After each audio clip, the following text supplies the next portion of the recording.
आपदा को अवसर में बदलने के लिए माननीय प्रधानमंत्री श्री नरेंद्र मोदी द्वारा आज दिनांक 12 मई 2020 को राष्ट्र को संबोधित करते हुए एक राहत पैकेज आत्मनिर्भर भारत अभियान की शुरुआत की गई। कोविड-19 महामारी संकट से लड़ने में आत्मनिर्भर भारत अभियान निश्चित रूप से एक महत्वपूर्ण भूमिका निभाएगा और एक आधुनिक भारत की पहचान बनेगा। पीएम मोदी राहत पैकेज, जो कि आत्मनिर्भर भारत अभियान है, के अंतर्गत केंद्र सरकार द्वारा 20 लाख करोड़ रुपए, जो देश की जीडीपी का लगभग 10% है, की घोषणा की। इस वीडियो में हम जानेंगे कि आत्मनिर्भर योजना क्या है, एमएसएमई के तहत क्या 16 ऐसी घोषणाएं की गई, गरीब श्रमिकों और किसानों के लिए मुख्य घोषणाएं क्या हैं, किसानों की आय दोगुनी करने के लिए 11 घोषणाएं क्या हैं, आत्मनिर्भर भारत अभियान के लाभार्थी कौन कौन से हैं, पीएम मोदी राहत पैकेज के लाभ क्या हैं, आत्मनिर्भर भारत अभियान राहत पैकेज के अंतर्गत महत्वपूर्ण क्षेत्र क्या हैं तथा अभियान का निष्कर्ष क्या है। और हम यह भी जानेंगे कि इस अभियान का आप लाभ कैसे उठा सकते हैं, कहां पर आपको अप्लाई करना होगा। तो सबसे पहले जानते हैं 20 लाख करोड़ रुपए के आत्मनिर्भर भारत पैकेज का पूरा हिसाब। वित्त मंत्री निर्मला सीतारमण ने बताया कि पीएम गरीब कल्याण योजना, जिसके तहत गरीबों को मुफ्त राशन और खाते में नगद मदद दी गई, के जरिए 1.92 लाख करोड़ रुपए की मदद दी गई। इसमें टैक्स छूट की वजह से 7,800 करोड़ रुपए का राजस्व नुकसान और पीएम मोदी की ओर से स्वास्थ्य क्षेत्र के लिए घोषित 15,000 करोड़ रुपए भी शामिल हैं। इसके अलावा एमएसएमई सेक्टर के 3 लाख करोड़ रुपए के बिना गारंटी आसान लोन के रूप में देने की व्यवस्था की गई। कारोबारियों और कर्मचारियों की मदद के लिए ईपीएफ अंशदान के रूप में 2800 करोड़ रुपए की मदद दी गई। ईपीएफ अंशदान में कटौती से 6,750 करोड़ रुपए की लिक्विडिटी बढ़ेगी। एचएफसी जैसी संस्थाओं के लिए 30,000 करोड़ रुपए की लिक्विडिटी का प्रावधान किया गया। टीडीएस टीसीएस में 50,000 रुपए की कटौती की गई। वित्त मंत्री की ओर से घोषित पहले पैकेज में कुल 5,94,550 रुपए की मदद का ऐलान किया गया।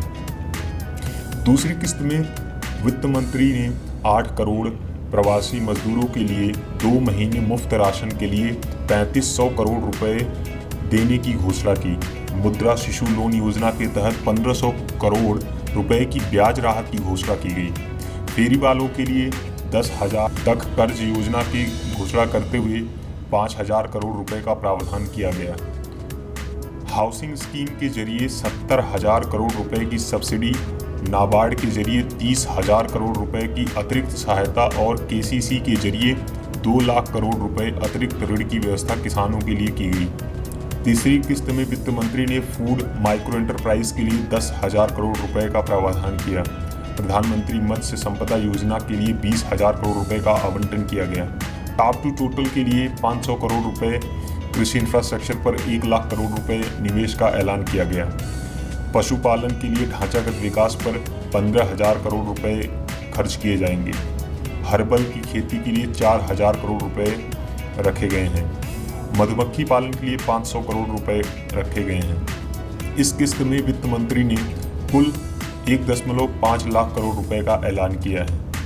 इसके अलावा चौथी किस्त में वित्त मंत्री ने 8,100 करोड़ रुपए वायबिलिटी फंड की घोषणा की और इसके अलावा कई बड़े आधारभूत सुधारों का ऐलान किया गया।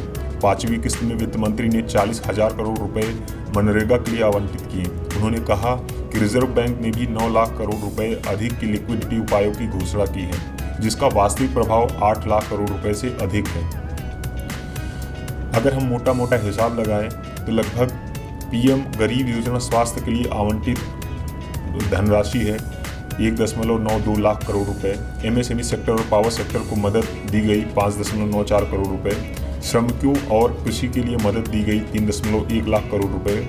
माइक्रो एग्री इंफ्रा, मत्स्य पशुपालन, मधुमक्खी पालन के लिए दिए गए 1.5 लाख करोड़ रुपए। बीजीएफ मनरेगा 48,100 करोड़ रुपए।